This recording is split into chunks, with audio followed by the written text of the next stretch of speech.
19 फरवरी social science का देख सकते हैं क्वेश्चन पेपर आउट हो चुका है। सोशल साइंस का सेकंड सिटिंग वाले पूरा इसको रट जाना है।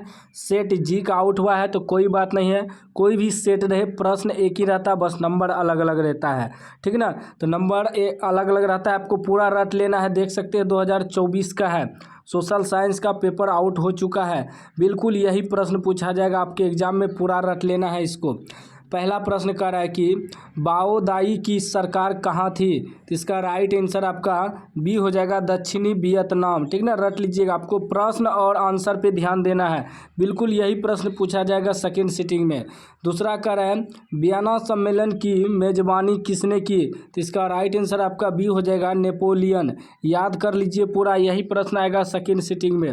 3 नंबर प्रश्न कह रहा है कि वर्नाक्यूलर प्रेस एक्ट किसने पारित किया था, इसका राइट आंसर सी हो जाएगा, लॉर्ड रिपन।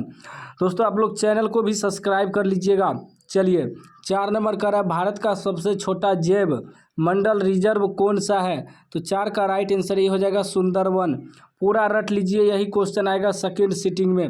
5 नंबर का रहा है ब्रिटेन के सहयोग से कहाँ लौह इस्पात उद्योग बनाया गया, तो 5 का राइट आंसर आपका डी हो जाएगा, दुर्गापुर। चलिए अगला प्रश्न आपका 6 नंबर का रहा है कि मैजिनी का संबंध किस संगठन से था, तो इसका राइट आंसर ये हो जाएगा, लाल सेना। मैजिनी का संबंध किस संगठन से था, तो उसका राइट आंसर लाल सेना हो जाएगा। रख लीजिए, ओरिजिनल क्वेश्चन पेपर है, उसी का ऑब्जेक्टिव है, सेम टू सेम यही पूछा जाएगा। 7 नंबर का रहा है रूस में जार का अर्थ क्या होता है, तो इसका राइट आंसर डी हो जाएगा, रूस का सम्राट।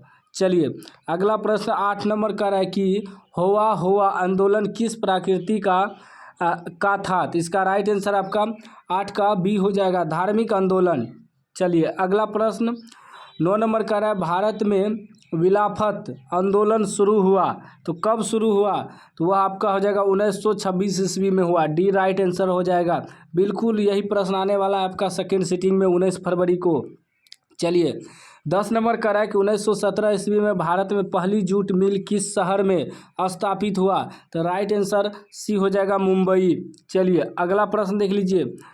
अगला प्रश्न आपका 11 नंबर का रहा है कि पूंजीपति वर्ग के द्वारा किस वर्ग का शोषण हुआ, तो राइट आंसर डी हो जाएगा, उपयुक्त सभी, यानी कि श्रमिक वर्ग, मध्यम वर्ग, कृषक वर्ग, डी इसका राइट आंसर हो जाएगा। चलिए अगला प्रश्न आपका 12 नंबर का रहा है। 12 नंबर का रहा है कि प्राचीन काल में किस स्थल मार्ग से एशिया और यूरोप का व्यापार होता था, तो राइट आंसर ए हो जाएगा, सूती मार्ग। याद कर लीजिए, सेम टू सेम यही प्रश्न पूछा जाएगा। 13 नंबर प्रश्न का रहा है कि गुटेनबर्ग ने सर्वप्रथम पुस्तक की छपाई की, तो कौन सा पुस्तक का छपाई की, तो इसका राइट आंसर बी हो जाएगा, गीता। गुटेनबर्ग जो है गीता का सर्वप्रथम पुस्तक छपाई की थी, ठीक ना। चलिए 14 नंबर का रहा है राष्ट्रीय पिता के नाम से किसे जाना जाता है, तो राइट आंसर ये हो जाएगा, राजा राम मोहन राय को। चलिए अगला प्रश्न 15 नंबर का रहा है कौन सा सामाजिक वर्ग बुद्धिजीवी वर्ग के रूप में उभर कर आया, तो राइट आंसर इसका बी हो जाएगा, पूंजीपति वर्ग, बी इसका राइट आंसर हो जाएगा। पूरा रट लीजिए, यही क्वेश्चन पेपर आएगा, सेम प्रश्न यही पूछा जाएगा।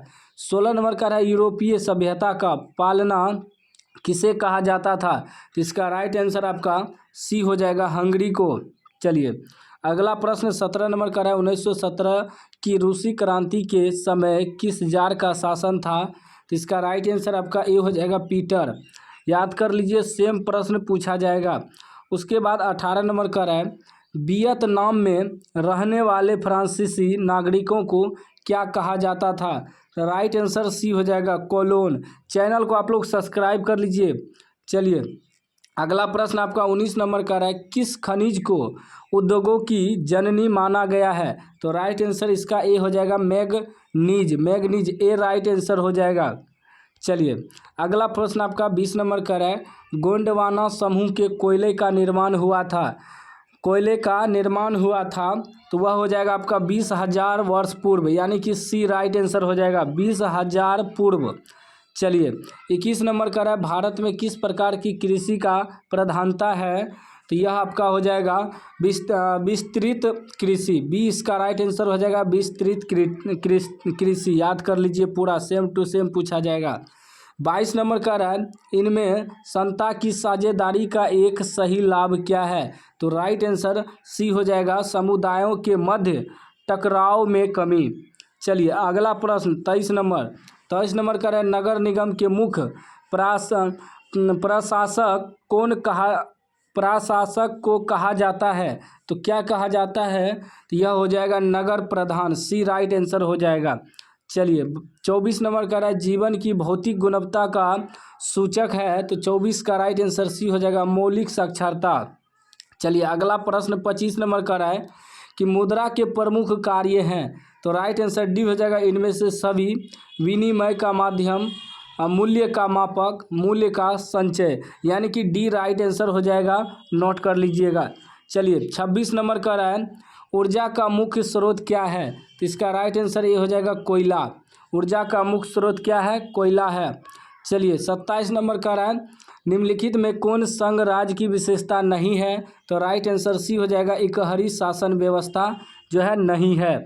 चलिए 28 नंबर का रहा है, बिहार में संपूर्ण क्रांति का नेतृत्व किसने किया?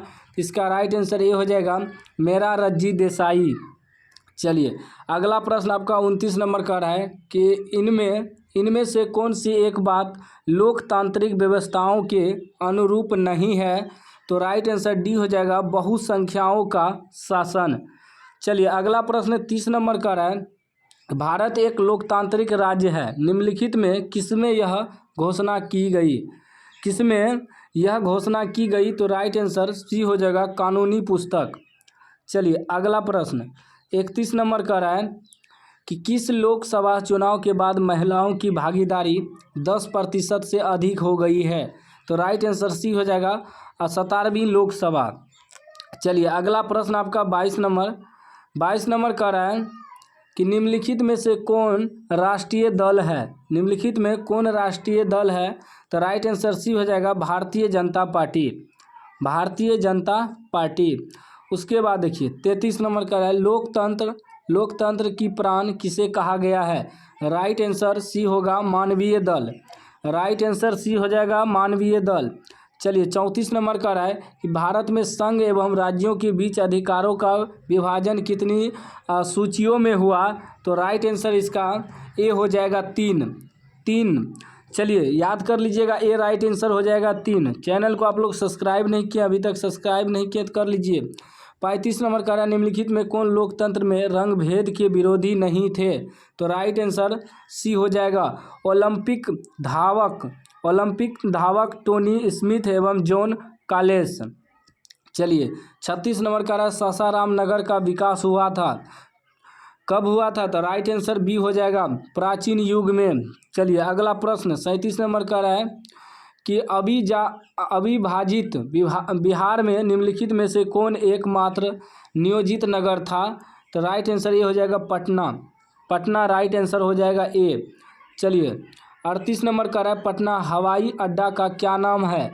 तो उसका नाम जो है जयप्रकाश अंतर्राष्ट्रीय हवाई पनतंत्र है नाम, ठीक ना। ए इसका राइट आंसर हो जाएगा पनतन, जयप्रकाश अंतर्राष्ट्रीय हवाई पनतंत्र। चलिए अगला प्रश्न देख लीजिए 39 नंबर का रहा है कि बिहार में रज्जू मार्ग कहाँ है? तो राइट आंसर ये हो जाएगा बिहार शरीफ। बिहार में रज्जू मार्ग कहाँ है? तो बिहार शरीफ, ए राइट आंसर हो जाएगा। 40 नंबर का रहा है, बिहार में खनिज तेल की संभावना है? तो राइट आंसर डी हो जाएगा दक्षिण बिहार की पहाड़ियों में। तो दोस्तों 80 आता है ऑब्जेक्टिव, ठीक ना, सोशल साइंस में, लेकिन आपको 40 ही बनाना है। तो हम 40 ऑब्जेक्टिव का आंसर बता दिए, जो कि यही 40 रहेगा। तो आपको पढ़ के जाना है, पूरा रट के जाना है, उसके बाद एग्जाम में छक्का मार के आना है।